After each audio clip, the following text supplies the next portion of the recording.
آج دیکھو شادی ہو تو قیامت آ جائے محلے پر، اتنے زور سے ڈھول پیٹیں گے، ڈی جے بجائیں گے، نہ بیمار کا خیال، نہ پڑھنے والے بچوں کی اسٹڈی کا خیال، نہ کسی اور کا خیال، کہاں ہے؟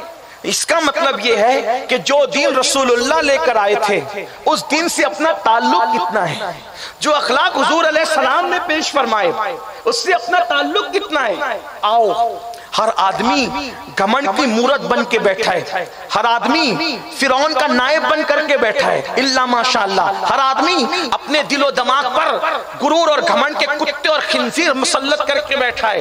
حضور علیہ الصلوۃ والتسلیم کی زندگی کہاں ہے؟ ان کے خلق عظیم کی تعلیمات کہاں ہیں؟ اگر کوئی بندے کے پاس شادی کا کارڈ لیٹ پہنچے تو وہ کہتا ہے مجھے تاخیر سے دعوت کی ہوئی، میں اس کی شادی میں نہیں جاؤں گا کیونکہ اس نے مجھے دیر سے دعوت دی۔ او گھمنڈ کا پتلا، تجھے دیر سے دعوت ملی ہے۔ میرے نبی کی شان تو یہ تھی کہ اگر مدینہ منورہ کے بچے حضور کو چلتے چلتے ہاتھ پکڑ کے کہتے حضور ہمارے گھر چل کے کھانا کھا لیجئے، اور حضور علیہ السلام کو بھوک لگتی تو ننھے بچوں کے ہاتھ پکڑنے کی بنیاد پر حضور بڑی سادگی سے ان کے گھروں کی طرف چل جایا کرتے تھے۔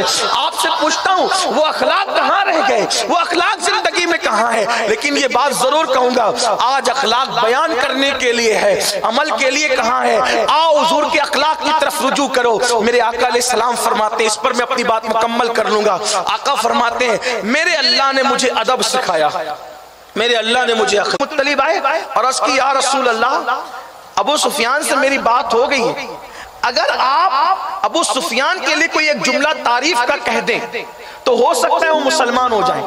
اب حضرت عباس کیا سوچ رہے ہیں کہ حضور کی زبان پر نام آ جائے ابو سفیان کا تو یہ حضور کی طرف آ جائیں، اسلام قبول کر لیں۔ جو گمان کی حضرت عباس نے اس سے بڑھ کر حضور نے بات کہی۔ دیکھو جس نے 10 سال تک جنگ کی، بدر ان کی وجہ سے، احد ان کی وجہ سے، خندق ان کی وجہ سے، یہ ساری جنگیں انہی کی وجہ سے انہوں نے لوگوں کو ابھارا، وہ کیا وہ کیا وہ کیا، ساری چیزیں کی، اور جو نقصان ہوا وہ آپ جانتے سیرت میں تاریخ میں موجود ہے۔ لیکن حضرت عباس کہتے حضور اگر آپ ایک جملہ ان کا نام لے کر کے کہہ دیں یہ سرداروں میں ہے تو کچھ کام بن جائے۔ تو حضور علیہ السلام نے حضرت عباس کے گمان سے بڑھ کر کے بات کہی، فرمایا لوگوں جو ابو سفیان کے گھر میں داخل ہو جائے گا میں اس کو امان عطا کرتا ہوں، اس کے ساتھ کوئی مواخذہ نہیں کیا جائے گا۔ تو جناب ابو سفیان نے سوچا حضور نے میرے گھر کو اتنا بڑا مرتبہ دے دیا، اتنا بڑا مقام دے دیا، تو ابو سفیان اس جملے کو سن کر مسلمان ہو گئے، کلمہ پڑھ لیا اور مسلمان ہو گئے ابو سفیان، کیونکہ آقا نے فرمایا جو ابو سفیان کے گھر میں آ جائے، حالانکہ 10 سال جس سے جنگ ہوتی رہی اس کے گھر کو دارالامان قرار دینا آسان بات ہے، لیکن آقا کی شان دیکھو، فرمایا جو ان کے گھر میں آ جائے میں اس کو امان عطا کرتا ہوں۔ وہ مسلمان ہونے کے بعد کہتے آقا میرا گھر اتنا بڑا نہیں ہے، مکے میں آبادی زیادہ ہے۔ تب آقا نے دوسرا فرمان جاری کیا جو اللہ کے گھر میں حرم میں چلا جائے اس کو بھی امان دیتا ہوں۔ میں اس پر آپ کی توجہ چاہتا ہوں، حرم محترم سے پہلے حضور علیہ السلام نے حضرت ابو سفیان کے گھر کا ذکر کیا۔ دیکھو تو صحیح، کسی کو اپنا بنانے کا انداز تو دیکھو، کسی کو اپنے سے جوڑنے کا طریقہ تو دیکھو۔ اور جب انہوں نے کہا میرا گھر اتنا بڑا نہیں ہے تو فرمایا جو اللہ کے گھر میں داخل ہو جائے میں اس کو بھی امان دیتا ہوں۔ پھر انہوں نے تیسری بار عرض کیا یا رسول اللہ حرم بھی اتنا بڑا نہیں ہے کہ مکے کی آبادی ایک ساتھ حرم میں آ جائے، تو فرمایا ٹھیک ہے جو اپنے دروازے بند کر لے گا میں اس کو بھی امان عطا کرتا ہوں، اس کے ساتھ کوئی مواخذہ۔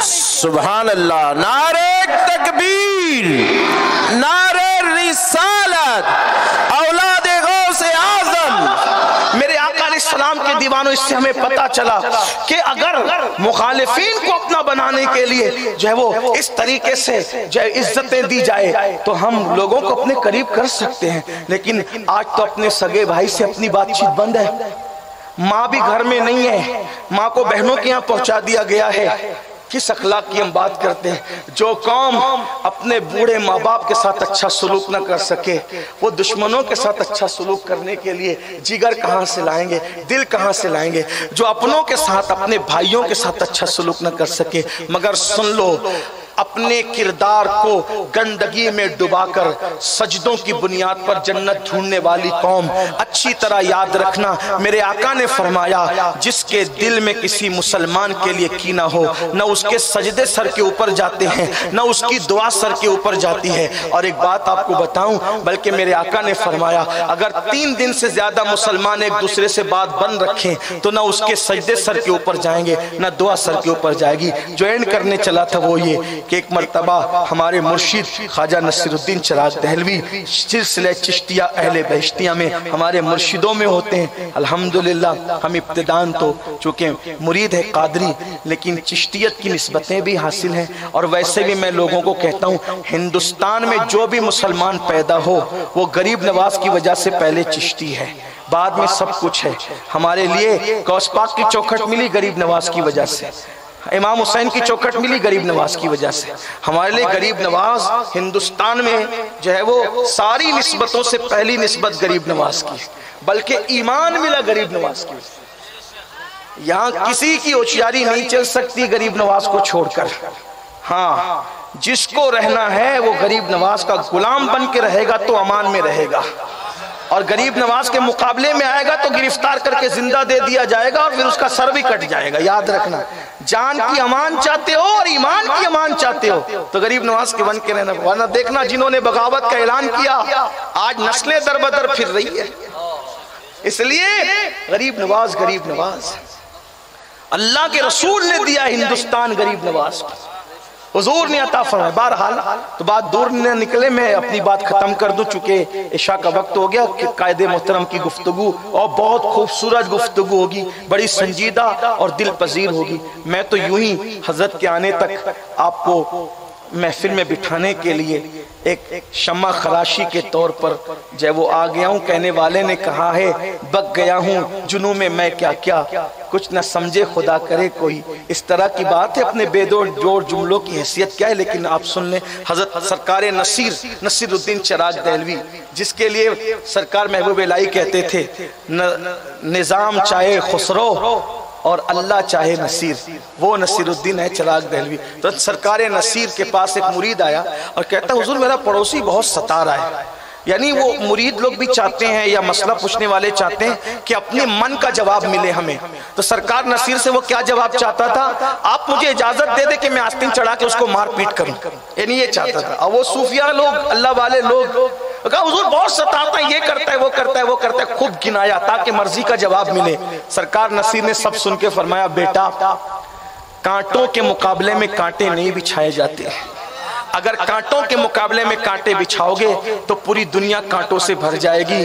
کانٹے بچھانے والے مت بنو، کانٹے اٹھانے والے بنو.